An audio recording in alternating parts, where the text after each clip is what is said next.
Are you ready? Heather, they've heard you talk a lot. Let's show them. Okay, we'll just show them.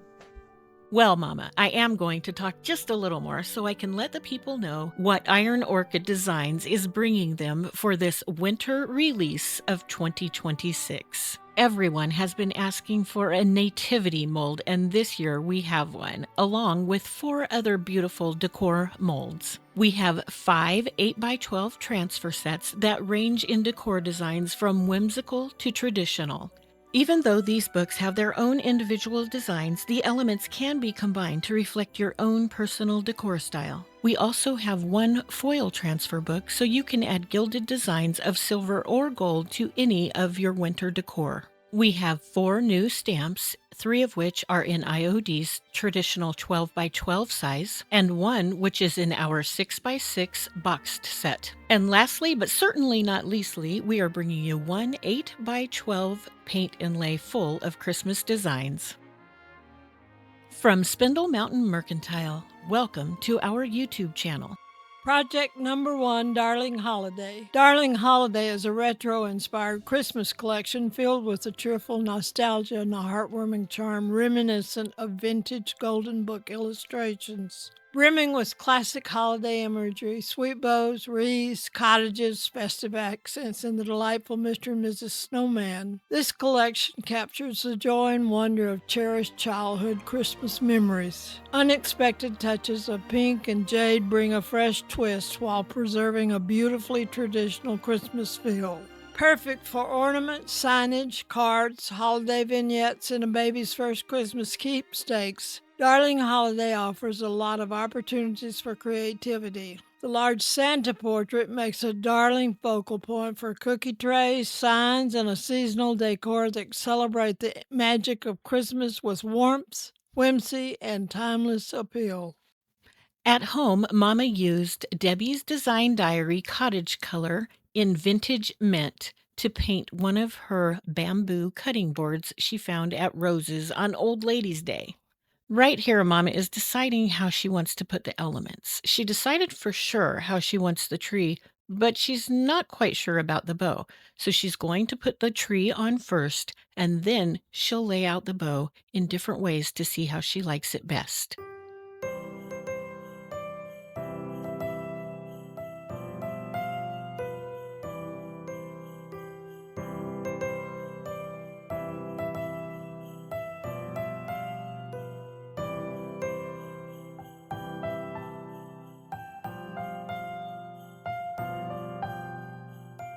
After she burnished the Christmas tree, Mama cut the tails off of the bow.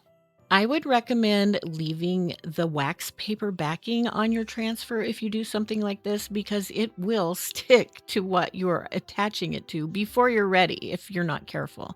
These cottage color paints are a 3-in-1 that have the primer, the paint, and the sealer, and they are perfect for transfer adhesion. The best way we figured this would work would be if I held the tails exactly where Mama wanted them, and then she could lay the bow loops over the top of that. So this was really a 3-hand project.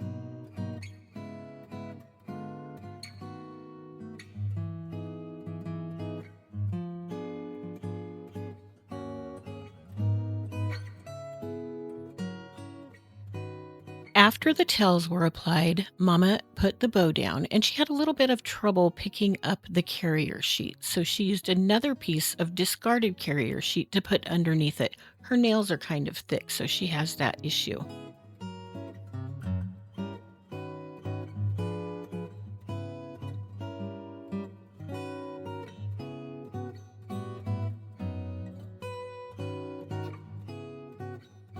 Mama went home for her nap and left me to make the bow, but I thought this needed just a little something else at the top. So I used this little Merry Christmas signage that I found in the Darling Christmas book, and I cut very closely around all of the letters. It has a white background, and I didn't really think of that before I cut it out, but it all worked out pretty good. It just looks like it's outlined in white. I tried to figure out the arrangement over and over and over, and I just kind of held it up and looked at it straight on, and I thought, oh, This is how I want it. Nope, as soon as I did that, I knew I wanted it to be straight all the way up. To find the center of Mary, I used the first part of the first R and put that right in the center underneath the circle where the handle is. Christmas was pretty easy to figure out where it would look best under that. It's not quite centered because I wanted to make sure the T wasn't underneath the Y. Don't forget to burnish. Using this red and white striped ribbon I found last year after Christmas at Hobby Lobby's clearance sale, I made a large loop with it by putting it through the hole in the handle of the cutting board. Next, I used a lot of hot glue on the inside of the back of the ribbon and flipped the top around over it. Then I used a transfer stick to press it down very firmly so that that glue will go through the fabric and make a really good adhesion. Since this video is about Iron Orchid Designs' new winter release, I'm not going to teach you how to make a bow every time I make one in this video, which is often. Instead, I will leave a link in the description for this tutorial I made on bow making. This is one of those full transparency moments I know you all love when I share with you. I am doing such a good job here and concentrating so much on getting that ribbon that I have put through the loop of the bow around the piece where I have the excess glue on the back. I didn't even realize what I'm doing until right now. Ah! Yep, I put it on backwards. Okay, so I fixed it. And did the very same thing, except I put the bow on the front. Then I added some jingle bells with some very small pink ribbon. I threaded the end of the ribbon through the top of one jingle bell and secured it with a square knot. Then I threaded that piece of ribbon through the large loop of the bow and figured out how far down I wanted a smaller jingle bell to hang. I secured the smaller one the same way and tied both ends together around that loop of the bow, and I did that twice. Did you notice that this ribbon matches one of the packages? I think this turned out perfectly.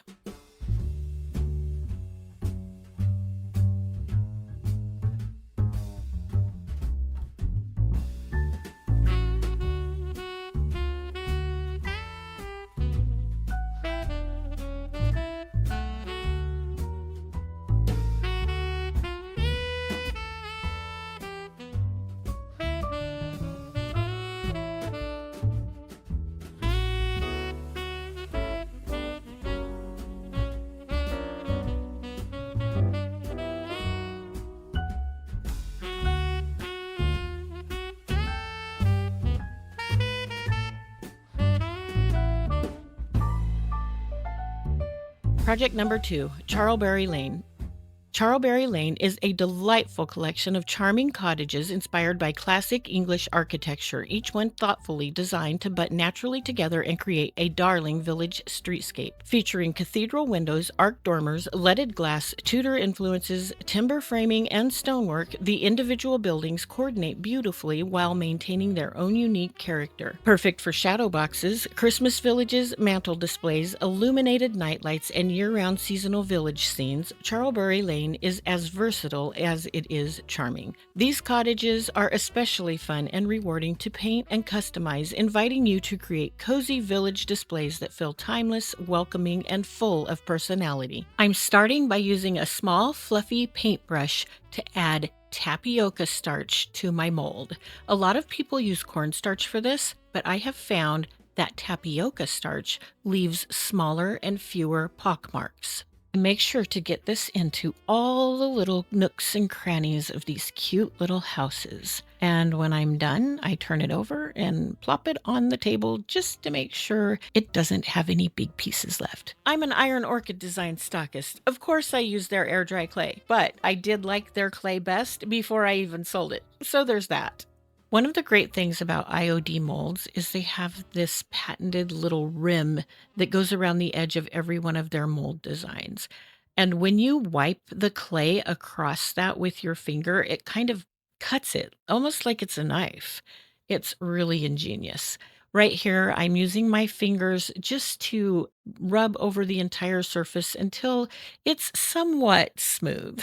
It doesn't have to be perfect though. Right here, I'm just showing you how you can use another tool like a spatula, and I'm using a transfer stick to wipe the clay across that little rim, and that way you can get a smooth surface as well. Then I turn it upside down, and look how easily that house came out of there. Y'all, these are just so cute. Since I'm attaching this to something, I need to make some holes in it. And for that, I'm using one of my paintbrushes. I'm sure there's a better tool. This one works really well, and I already have them, so it's free. I'm putting them in the window panes, and I did this on every one of the houses. I made 5 of them in total. I think this is the one that I repeated. Well, no, I can't remember now which one I did the design. You know what? Maybe this is the house that I made 2 of. Well, anyway, there's a whole other house mold in case you missed that at the beginning of the video. I could have used that. The Turned Leg is a great source for finding creative DIY ideas. That's where I found this paint recipe for gingerbread. Using Debbie's Design Diary DIY paints, mix 3 parts Summer Crush, 1 part cake batter, and 1/2 part layered chocolate. Now here I go again with full transparency because I'm never going to lie to y'all, especially to get you to buy something from me. I don't know what colors of paints I'm using. This is leftover from last year and I had it in a bottle, but I thought you would want the recipe, so that's why I provided it. I made sure to paint the fronts and the backs of my gingerbread houses with a fluffy brush so that all those little crevices and nooks and crannies would be filled with paint. I made sure to do the sides as well. For the next part, I'm absolutely certain I used Debbie's White Swan. Now, if you are unsure about doing something that's so small of a fine line because you can't maybe paint a fine line, you could use a paint marker for this. But let me remind you, real gingerbread houses are cookies made out of gingerbread that are glued together with frosting. Have you ever seen smooth frosting between the corners of a gingerbread house or on the edges? I don't think so. So if you can't paint a straight line, all the better for this project. I made sure to go around everything I could think of that in a real gingerbread house would have that white frosting. So I did all of the door frames, the window frames, and I made sure to do all of the roofs because I want them to look like they are laden with snow.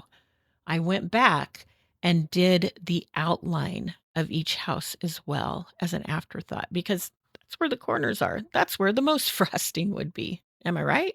Because I want those roofs to look like they have a lot of freshly fallen snow on them, I'm pulling out my snow text that I bought at Hobby Lobby. You can also find it on Amazon, and I will leave a link for that in the description. If you buy anything from Amazon by using my link to get there, they will give me a small compensation but won't raise your price.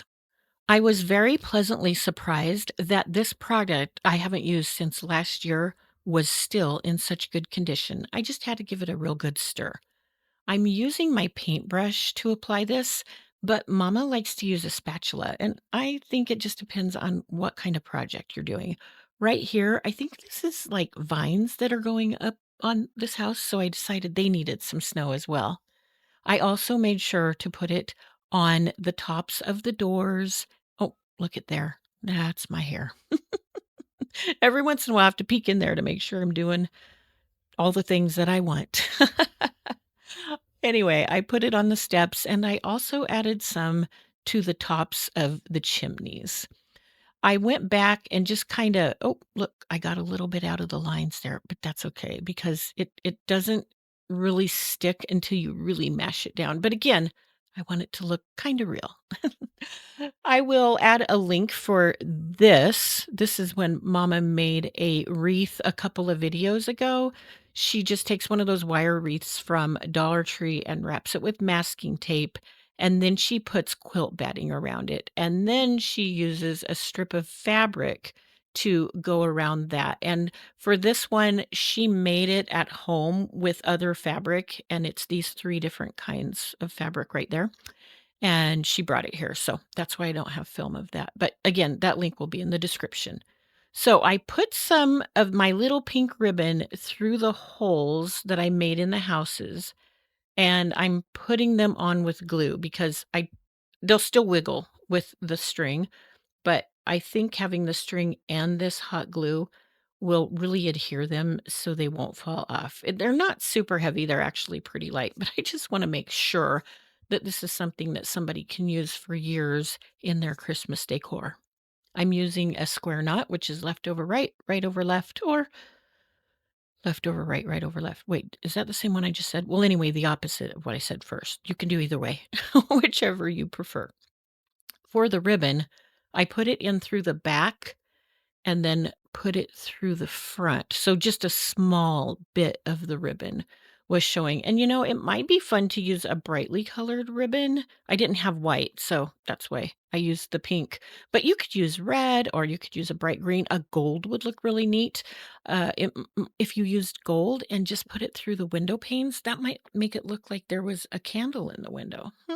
There's a thought. I kind of like that. Maybe I'll try that next time because I'm sure I will be using these again. All right. So after I got the ribbon through the first set of holes, I just pulled it over to the second set and pulled it through. And this part right here, this long part, it's just going to lay flat on, yeah, like that.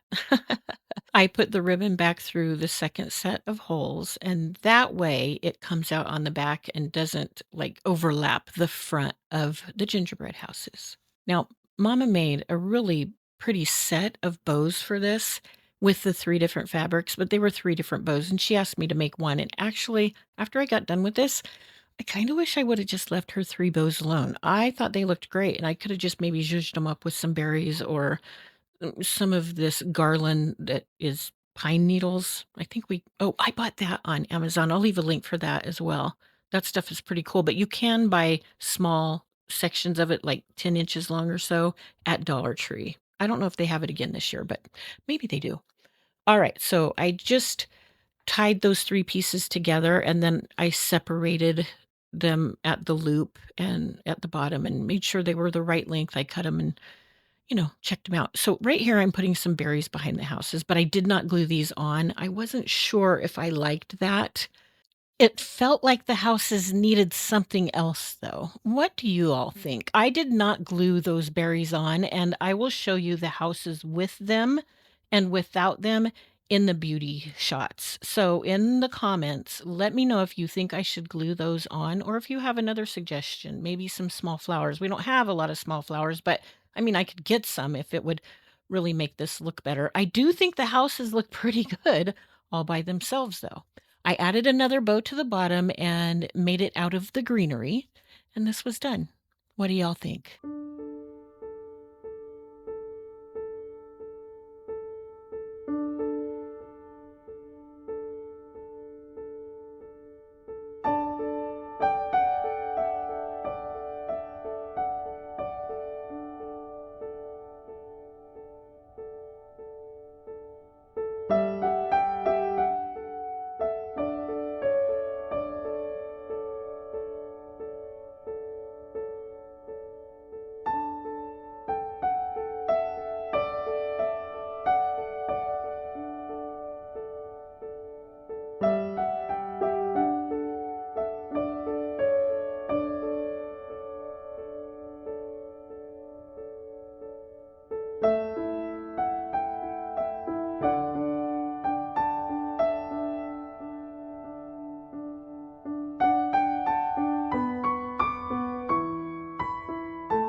Project number 3, Winter's Calling. Inspired by vintage historical documents and botanical illustrations, Winter's Calling is a refined collection that captures the timeless beauty of a classic European aesthetic. Winter botanicals, graceful birds, and natural elements are brought together in a rich palette of cranberry reds, parchment tones, deep forest greens, and olives, creating artwork that feels elegant, sophisticated, and enduring. Beautifully versatile, Winter's Calling is perfect for seasonal decor that carries effortlessly beyond Christmas. Whether used on furniture, trays, signs, or decorative accents, this collection brings a sense of quiet winter beauty and delicate charm to projects throughout the season. Mama found a pizza pan at Dollar Tree, and she took it home and painted it with faded burlap, which she sealed with Big Top from Debbie's DIY. She's using this beautiful Christmas tree. It had a frame around it that was rectangular, made out of pine boughs. We'll show you how she changed that as soon as she's done with this. But wait a minute. She couldn't get done because this was taking a long time. There's lots of little words in this picture, and I don't know if you know this, but words take a little bit longer. Mama's hands will be 89 on Saturday, so she took a little break and decided how she wanted to place the pieces of garland that we cut from the rectangular piece. I'm just going to cut that little part of the carrier sheet off so that she can start working on this. We decided she would just put down the first few and I would finish everything else after she went home to take her nap.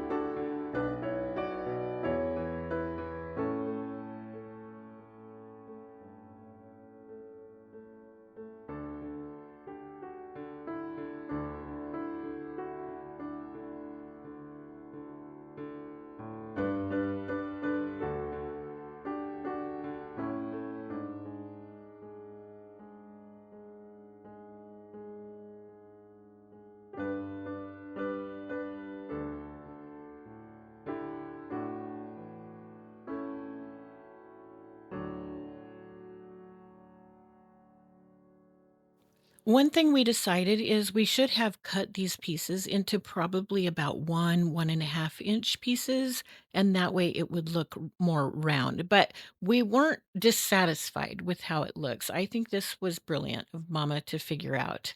So for the first time, yeah, we're totally okay with it. All right, I got out my Debbie's Dark Wax. And if you've been following me a while, you know this used to terrify me. Now I love it. I even bought these special wax brushes with money from Buy Me a Coffee that one of y'all gifted us. So that was a wonderful thing. I just put this on all over around the rim. I started in different places so I would have the bulk of the wax off and it wouldn't be all in one bunch on one part of this. And the more I did, of course, the more I liked it. I went around and brushed in that first part that I put on there, and then I rubbed it off with a soft, clean towel. And I didn't wait very long before I started rubbing it off. I was actually afraid that I didn't wait long enough because I thought it would all come off. If you are afraid of dark wax or black wax, use clear wax first, let it dry thoroughly, like overnight or even longer, and then use the darker wax on top of it, and it will be easier to pull back with a towel, and it won't be quite such a dramatic change. I like to do this way. Right now, I'm just taking the towel and rubbing it all over the whole thing to see if I wanted it to be any darker, and I did. Now I'm just adding some on with the brush, and I immediately wiped it back. I didn't want it to be that dark as it was around the edges. And I really like how this turned out. Um, I wanted more in that empty space up there on the sides of the tree. And now it just needs something else. So we're going to add some Rub and Buff. I found this set of Rub and Buff and another set of 5 on Amazon, and I think they came out to maybe $4.94 each. Of course, you can find these at Hobby Lobby and probably other craft stores too, but I have never seen all of these different colors available in one place. There is also black. I'd love to add that, but I haven't found a set with that. Anyway, I'll leave a link for that in the description. So I'm using this color called, I believe this is Autumn Gold. It might be European Gold. And I thought it was kind of a copper color, and that would be really pretty with this, especially with some of the designs in the tree. But when I put the ribbon we decided to use down in front of it, the edging of the ribbon was just too gold. So I got out my gold leaf rub and buff and started just putting it way around the edge. And I thought maybe blended in with the more rose gold color it would work, but it still wasn't enough, and I decided the whole thing needed to be done. So I kept going all the way around, just using my finger because that's a good way to get a lot of rub and buff on your item. And as I went, I accidentally went over the edge and I decided I liked that a lot. So I intentionally went back and did even more inside of that edge and outside of the border that is made with the garland. Next, I put some rub and buff on my little mushy brush, and I really pounced it down into the paper that's on my table to get rid of most of the excess. That way, when I go over the ornaments, it just makes them kind of highlighted with gold. They aren't colored in gold. And now it matches. Okay, so we're not going to do the whole bow tutorial because I added that in earlier, remember, from another project. I just want to show you how I am twisting this. That's really important when you make a bow that is one-sided so that all of the same colors will be on the outside. You could do without twisting, and part of it would be some of the loops red and some of the loops gold, but I wanted all of the gold on the inside and the crushed velvet on the outside. If you're new at bow making, I highly recommend using wired ribbon because, as you can see, it's really easy to get the exact shape you want.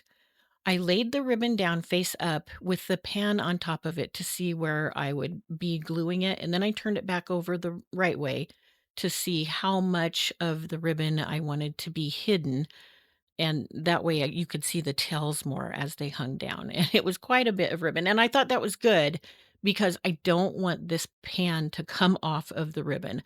I put it on there, and I'll tell you what, my glue I thought wasn't very hot. Maybe my fingers are just dull, though, because right here where I pressed down on the pan when I found the right position, it was still really warm. I could feel that, glue warmth coming up in the pan, so if you are using really hot glue, make sure to use something to protect your fingers. Next, I just bent the tails of the bow so that they had a little bit of more dimension to them. And I thought maybe I would put some little decorations up at the top, but it was just too much. So I decided greenery would be good. I just cut off some little pieces of greenery from, I don't know, some garland we had, and now I'm adding jingle bells with red ribbon. And I'm doing this the same way I did before. I put a jingle bell on each end of the ribbon, and now I folded that in half, and I'm pulling that loop through the biggest loop of the bow in the center of the bow. And I just pulled the jingle bells through, and then I pulled them up and down to see how long I wanted them. And they stayed put. This was actually a pretty good idea. Funny story, all of these jingle bells were stored in a bottle with too small of a neck, so they got bottlenecked when I tried to dump them out, and all the glitter fell out onto this, and I couldn't rub it off. Guess what? I loved it. In the comments, let me know what you think about this beautiful pizza pan with that darling Christmas tree.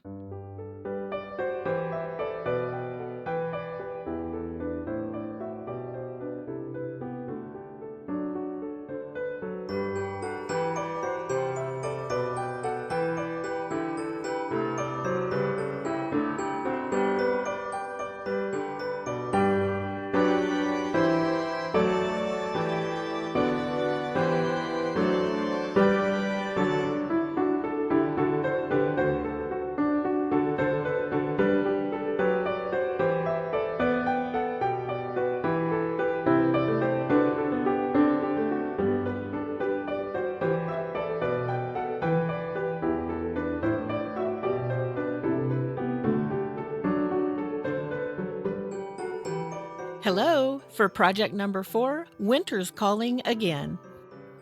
This paper parasol was in my stash. I don't know where it came from before that, though. I'm just trying not to shop. And here I'm showing you how it works, and I want to keep it that way. So that's why we're not fixing this big crack If we fix that crack, we're afraid it will no longer go open and closed. And it just works real good. It's not tearing more, so we feel pretty confident about it. There are some holes in this. Before I started, I wanted to show you, and I'm glad I did because I accidentally made a teeny tiny hole when I was working on it, and that was a bummer. But in my defense, they were there before. I decided to leave the dirt as well. I did wipe it down, but I did not clean it. I thought trying to clean it would just smear that around more and make more water spots, and I actually liked how it looked. So I'm good with that.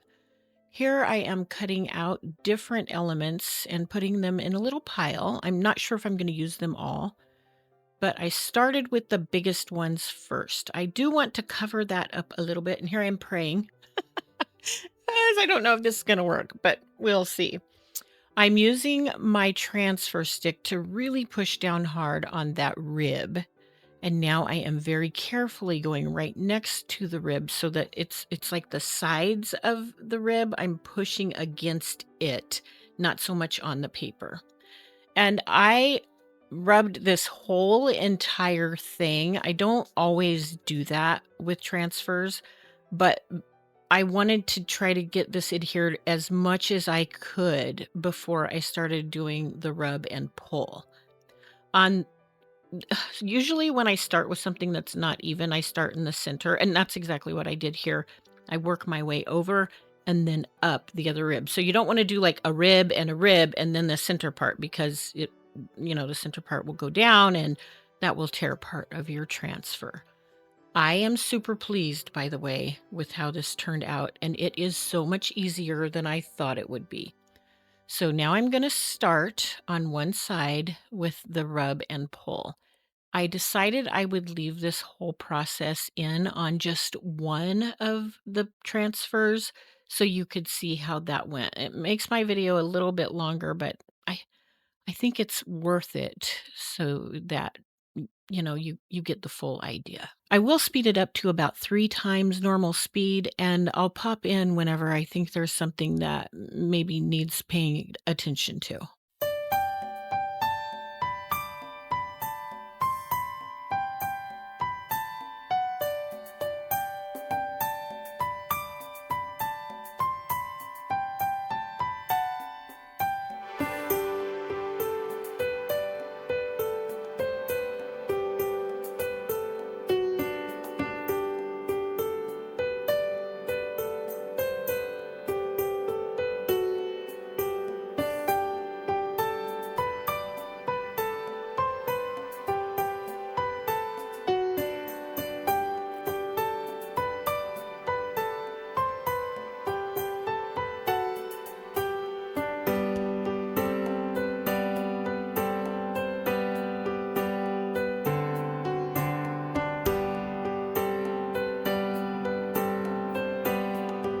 I decided the best way to burnish this would be with my fingers, and I was so glad I did, because I don't know if you've ever done burnishing with your fingers, but every once in a while you can feel a little bit of the transfer just kind of catching and pulling away. And if you don't catch it when it first happens, you know how when you roll a snowball down a hill and it just keeps getting bigger and bigger and it makes a big line in the snow? Yeah, that's what will happen with your transfer. So every time I caught a little feel, I just stopped and pressed down, or maybe went in the other direction. One piece did come off. I can't remember where it was, but you could hardly tell. So there I spun the parasol around and found the rib that is opposite the other rib. And I got the other biggest picture from my pile, and it's going directly across from there. I did the same exact process. I a lot of times I'll do something and it doesn't work, so I have to change the process as I go along. I was so pleasantly pleased, so pleasantly surprised and pleased. I guess pleasantly and pleased are kind of the same thing. Well, anyway, I was happy that the first way I tried worked. And so I just stuck with it. The key with this is to be slow. Take your time, just, maybe have some music on or a podcast or, crime drama. I don't really like those. I do like cop cams. I'm kind of addicted. I'm really addicted to those. And I just kind of hear them in the background. Okay, so I picked the spot in between those two big pieces, and I am placing a little bit smaller piece on one side and just kept going. Now I have four pieces directly across from each other, and in between those, I'm going to put two smaller pieces. I'm not doing this on the rib. So I put my hand underneath it while I'm doing that initial rub, and it looks like I'm pushing really hard. I'm not. I was really careful. I only, like I said, I tore one, and it was tiny. I could feel it as soon as I started doing it. So I stopped. But I did pull my hand back under, because I mean over, out, because, I have to rub and pull. One thing I wouldn't do is put something under this that's solid, because if you go over the edge accidentally of whatever you put underneath it, it's going to tear. And if you put something that's too soft, it's going to tear. I think it's better just to do it gingerly and to be really careful without anything under it. It worked for me. And I'll tell you what, if it worked for me with something this fragile, it'll work for you too.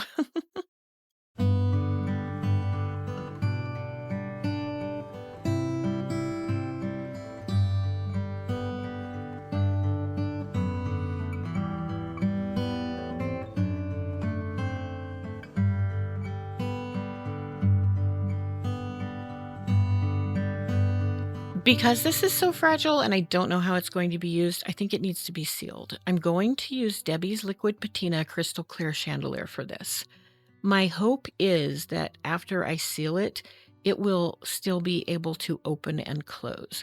I decided instead of just doing the transfers, I would do every bit of the paper, because if I only do the transfers, you might be able to see an outline. And the way that this looks best when I was displaying it is with light shining through it. So I don't want any outlines of places where it's thicker. You know what I mean? If I have that liquid patina, it might let less light through than where there is no liquid patina. I have no idea how this is going to be displayed, but I want it to be able to be used year round. And I also want to accentuate maybe it could be used at Christmas. So I decided to make a wreath. For the wreath, I took a piece of Christmas tree branch this is garland that I found on the side of the road. And it was the day that they put it out. So it was actually really clean. They must have just gotten a new tree and decorations or something, because there was nothing wrong with this. I just took my scissors and bent over. These aren't my good scissors, Mama. Just so you know, Mama. I am the reason my mom never had good scissors when we were growing up. I'm using the scissors just to bend over the wire into a little loop, and I'm going to put those two loops around each other. I need to take a pair of pliers and probably squeeze them together so they won't come undone, but it was actually pretty secure. And now I'm just trying to figure out how all of these little pieces will look best. And I think at this point, they need to all stick straight out and not have any in the inside. That looked a little awkward. So I actually went back through and just started kind of bending them and making them a little bit shorter. I wrapped a couple around the whole wire at the center, and that looked pretty good, I thought. So I'm adding some of our favorite berries, and I just glued them right underneath the greenery. And I put them around the entire wreath except for one place where I'm going to add a bow. This is some of the ribbon I bought last year at the after season sale at Hobby Lobby, and they were 90% off. I just started throwing them in my cart. I got a lot of good ribbon. This was easy to work with because it's wired and it's double-sided, so you don't have to twist it in between. Ribbon is usually so expensive, I'm super stingy with it, and I just glue my bows on or I attach them with string, but I had copious amounts of this and it was cheap, so I actually used another long piece to tie it on to the wreath, and I also glued it, and that way I had four tails hanging down, and I curled those around a paintbrush. Now, I did not glue this onto the parasol. I don't know how it's going to be displayed. Maybe I'll figure it out when I get it to my booth. And if y'all have any ideas, for sure, tell me, because I'm kind of at a loss. Oh, I duck feeded the end of these ribbons too. In the comments, let me know, how would you display this beautiful parasol?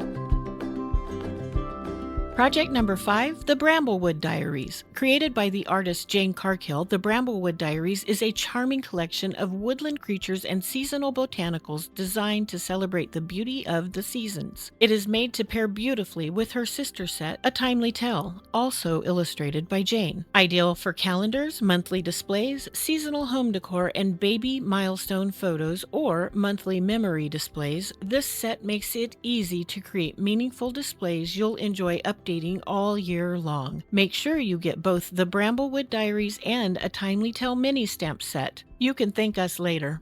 This was a super simple project, and it started with a broken spindle. I didn't want to lose that broken look, but I didn't want somebody to cut themselves. So I used some of our 220 paper. It's sanding paper, but it's not sandpaper. It's from Harbor Freight. And my sweet husband cuts up the sheets for me and puts duct tape on the back so it will last longer. And let me tell you, it lasts longer. I wanted to scuff up just all over the place, so I wrapped it around and just rubbed it here and there in different directions. And then I started with this cute little bird on top. Don't be afraid to apply IOD to curvy surfaces. At first, it might seem pretty scary, but I promise if you don't expect perfection, it's going to be okay. You're going to have either some wrinkles or some gaps. But you know what? I just think those add to it. You can hardly see the wrinkles, and a lot of times, if there's a gap, it just looks like it was crackled paint. On the bottom part of the spindle, I put the most darling little mouse that's on top of a mushroom. Be still, my heart. In the center, I added some, it almost looks like wisteria, and I made it so it's hanging down from the branch the bird is on. That just covered up some of that big blank space in the middle. I burnished it with my fingers so that because the surface isn't flat, I decided to burnish with my fingers. Next, I drilled a big hole through the top where the spindle is broken. I kind of wish I would have put the bird so that it was right there underneath that broken part, but then I don't know, it would have faced forward. I don't know, I would have had to put the hole through the side. Well, anyway. I think this transfer set is just precious. And the things in the transfer set aren't just for Christmas. Not only will this look beautiful on a Christmas tree, I think it would make great decor, not even seasonal, like fall, perfect. Year round, even better. Don't you agree?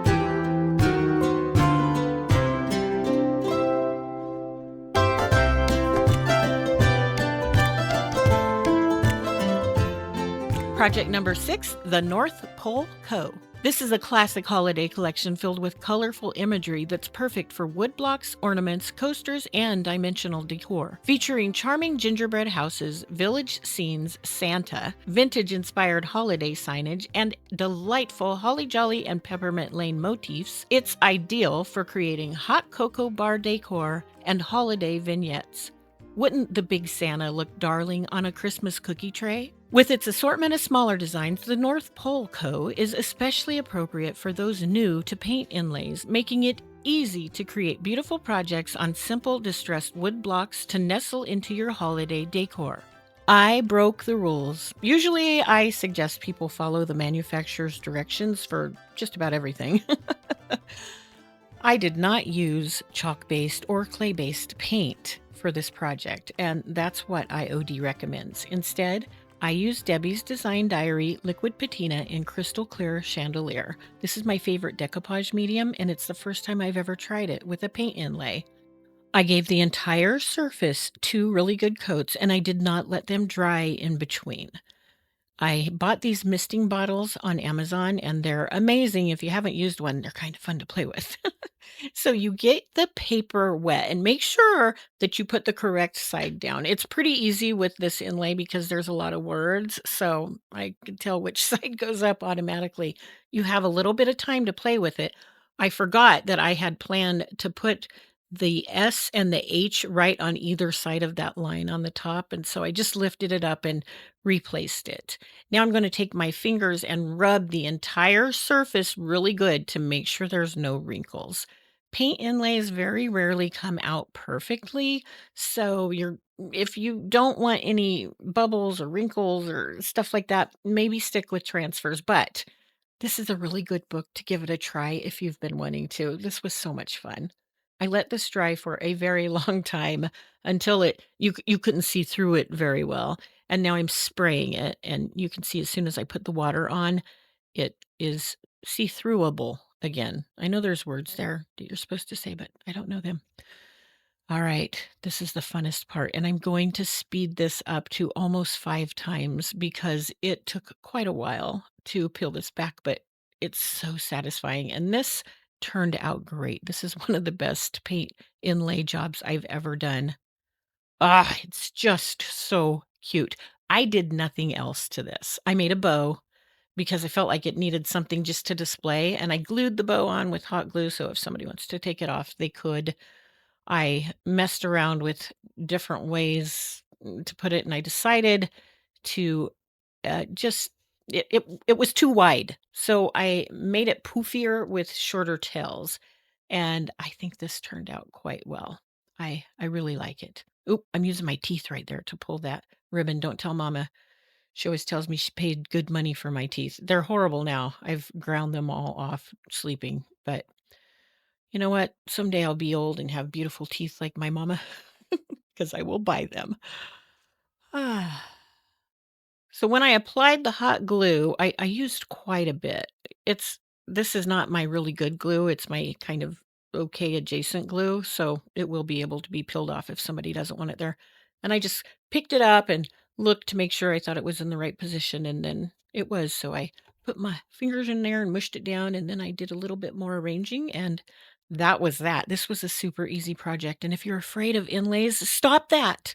Try it.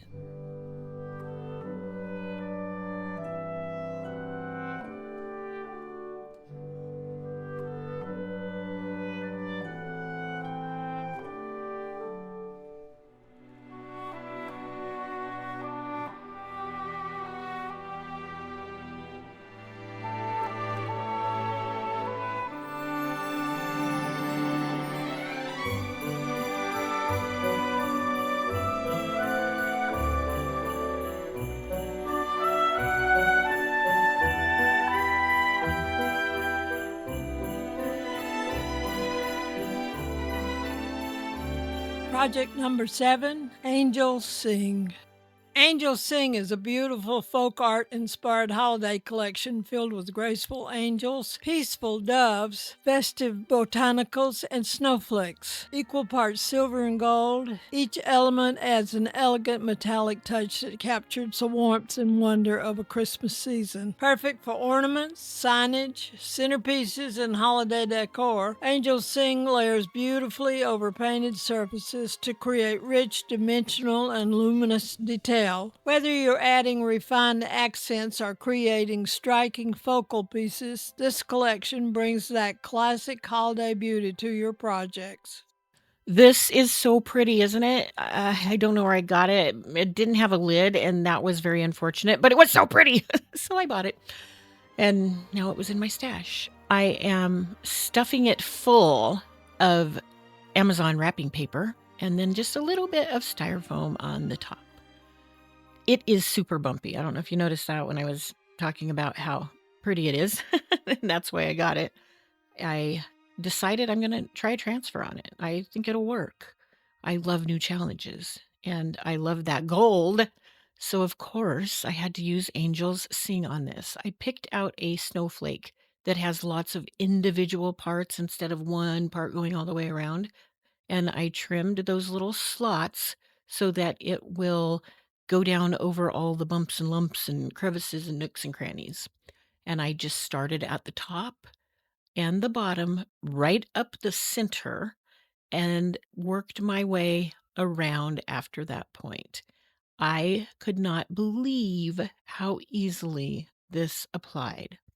I keep thinking that Iron Orchid Designs changed their formula for their foil transfers, but it's probably just my application prowessness. I don't know. I guess I've gotten a little better, but I still think there's something a little different going on with these because they're so much easier to apply than they used to be.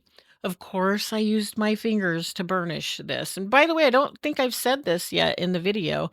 You burnish it to get all of the pieces of transfer attached to all of the pieces of the thing you're applying it to. And look how pretty that is. I'm going to add a couple of little stars on either side of the top. I just thought it needed a little something something around up at the top.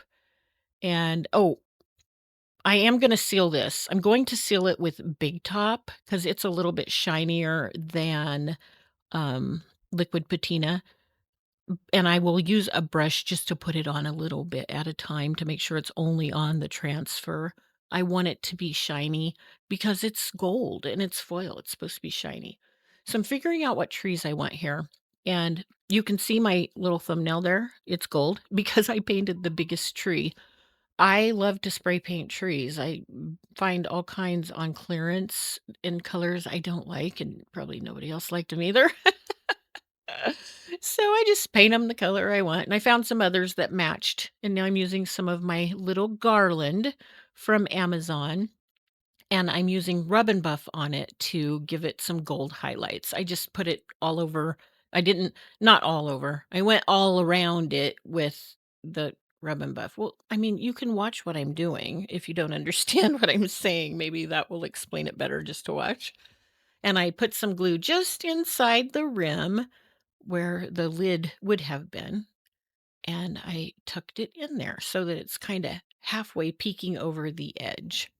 I did that all the way around, and then I decided it just needed a little bit more. I didn't have quite enough Rub and Buff on there, and I believe this color is Gold Leaf. I used that quite a bit. Oh, you know what? This might be antique gold. Whatever matched the shiny gold of the picture, that's what it is. So just match your thing you're working on. There you go.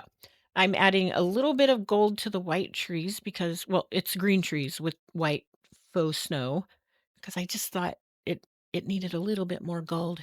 Everything that shines is gold, I'll have you know. It wasn't going on thick enough, so I decided to use my finger. And I tried different bows and I thought about sticking some stuff in there because I looked at pictures of little trees on Pinterest in mugs and tea bottles, tea kettles, and I just didn't think they looked good. I didn't think this needed more.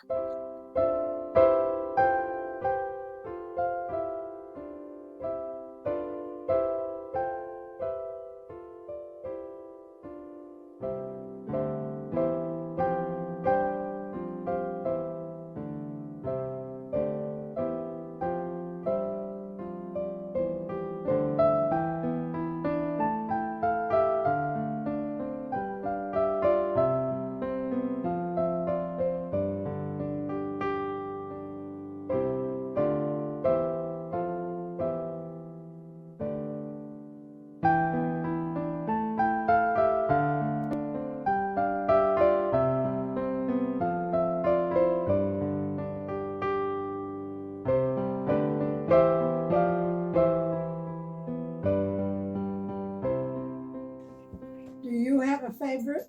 Well, I do. It's this plain old pizza pan that we have made into a gorgeous wall hanging. You did a good job picking out what you put on there, Mama. Well, I just thought it was perfect for it. Really is. Pretty tree, some glitter, Oops. gold paint, beautiful bow that Heather made. Heather is still the official bow maker. I haven't graduated yet, but someday soon maybe. What's your favorite thing, Heather? My parasol. Ooh, My look operational parasol. Isn't that darling? That was a lot of fun to make. It was a little bit nerve-wracking, but I just took my time and I think it turned out good. I don't know how we're going to attach the bow, but my thought is somehow somebody would have it like this. I don't know. I'm not going to attach it because I want this to be a year-round piece. Right. I think we've talked enough. I think it's time for our guests to get out there and start to work. Great idea, Mom. We do hope you will subscribe to our channel, and if you like this video, don't forget to give it a thumbs up. Until you see us again next time, we hope you have a wonderful week. And as always, we hope you are blessed. Bye. Bye.